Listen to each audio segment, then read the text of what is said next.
Bonjour et bienvenue dans cette présentation de notre projet industriel concernant la conception, fabrication et test d'un onduleur triphasé.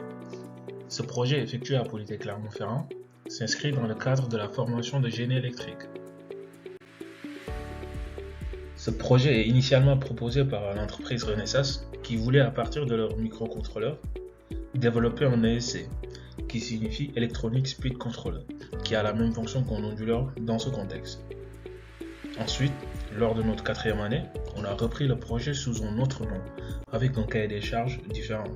Les clients à cette époque étaient M. James, qui voulait un onduleur capable de piloter un moteur brushless.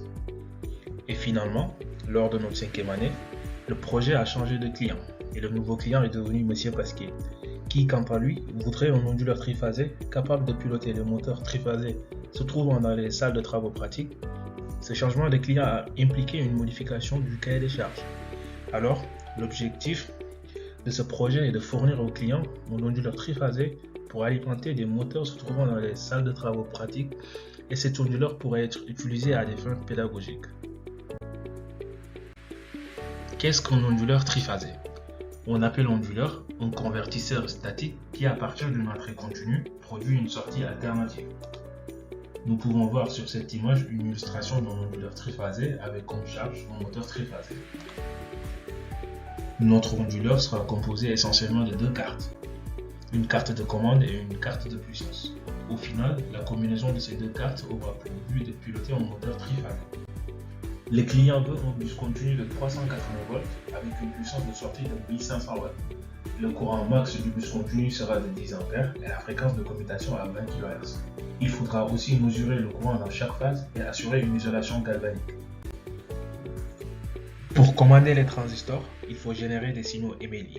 Pour cela, nous allons utiliser un microcontrôleur Renesas 32 bits pour produire les 6 signaux nécessaires. La méthode utilisée est la modulation du vecteur spatial. Elle consiste en un algorithme visant à produire 8 secteurs en fonction des états des interrupteurs. L'objectif de cette méthode est de pouvoir générer une tension sinusoïdale en sortie de l'onduleur. L'onduleur est décomposé en deux cartes. Tout d'abord, une carte de commande qui est principalement composée de drivers et d'optocoupleurs. Les drivers assurent la commutation des MOSFET par le biais des signaux Emely issus du microcontrôleur.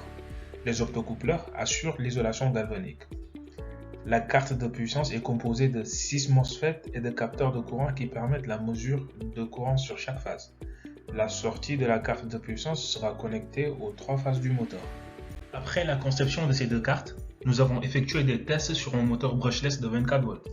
Nous avons pu alimenter ce moteur et faire varier sa vitesse en variant le rapport cyclique par le biais d'un potentiomètre. Nous pouvons voir la forme du courant en sortie de l'onduleur sur cette image ainsi que sur la vidéo.